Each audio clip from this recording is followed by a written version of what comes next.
When I was a little kid, I would put ketchup on everything. Ketchup and potato chips and French fries, every kind of meat.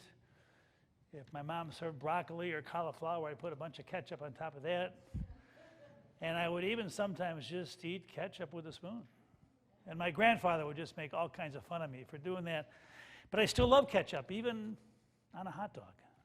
And I know that's not right when you're on the south side of Chicago.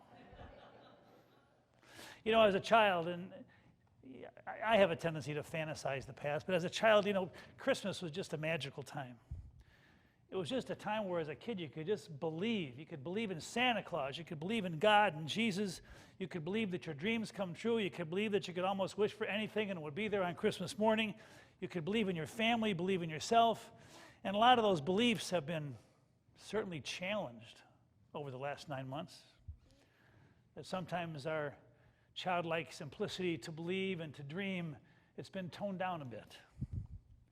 I remember on Christmas morning, I got up, I was little, and I went downstairs, and there was just a huge box in front of the Christmas tree, and I was pumped. I said, what is going to be inside of here?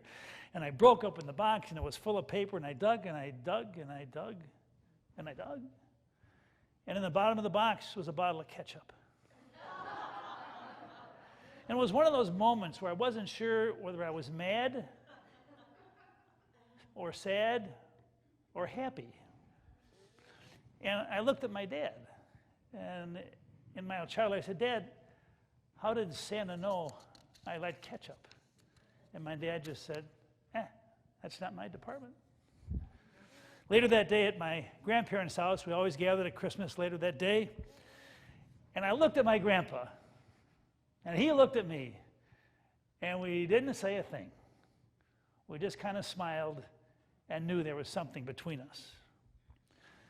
As I look back on that moment, and I think about it all the time, I realize that a big box kind of symbolizes the world. And you get up in the morning, whenever you get up, and you open your box of life, and you dig, and you dig, and you dig, and there at the bottom of that box, it's not what you thought it would be. A bottle of ketchup, something that's on the shelf of every store, and you realize the prize in the box is not the expensive toy that you wanted. The prize is that there actually is somebody who remembered you and who knows you. The prize is there's somebody out there that can make you smile and laugh and giggle a little bit. That Santa Claus notices all kids for whoever they are. And there's a grandpa out there that actually listens to your heartbeat and your spirit. The prize may be small, but the spirit is big. And that's what the box is all about. Each one of us here in this room, and those of you that are listening to us, each one of us after all these months is probably in a different place.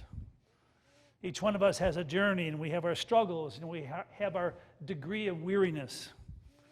I'm sure Thanksgiving for each one of us was a little different. Personal, maybe a little too personal. Quiet, dashes of goodness, and also dashes of disappointment.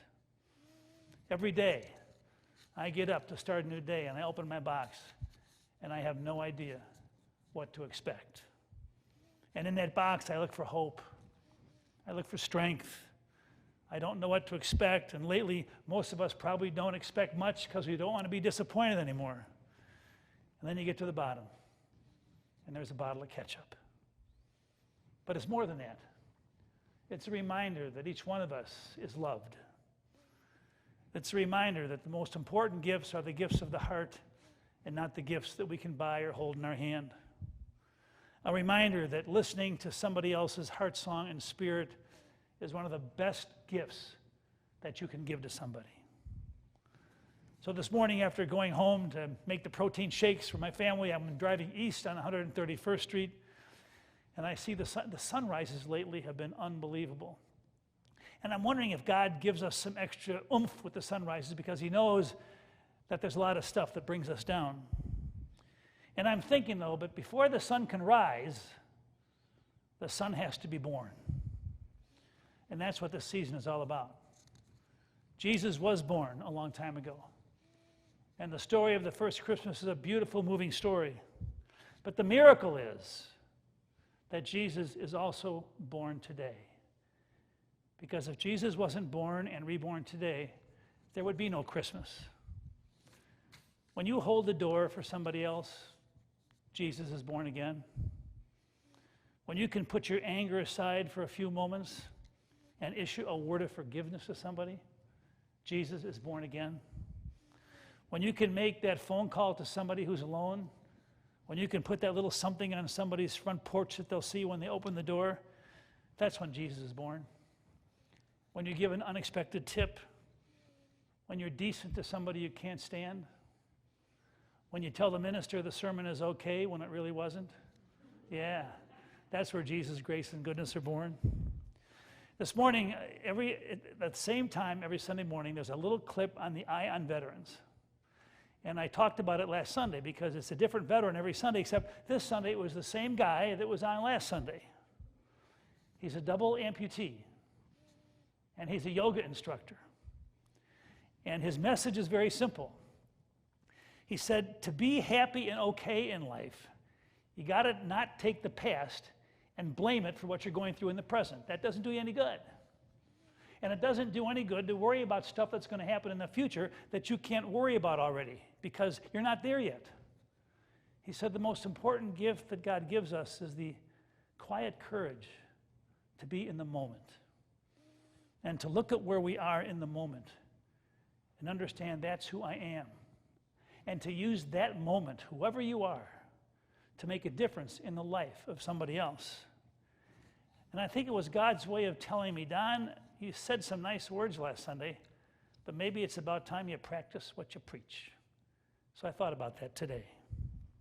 Well, I'm going to go home later, and I'm going to catch up on a few things. I'm sorry. One of our college kids actually applauded me when I said that. That's how bored he was. But most of all, I'm going to catch up on what fills my box. And what fills my box is a message that a child was born long ago, but his message is reborn every single day. Amen. If you're able to, please rise for the creed.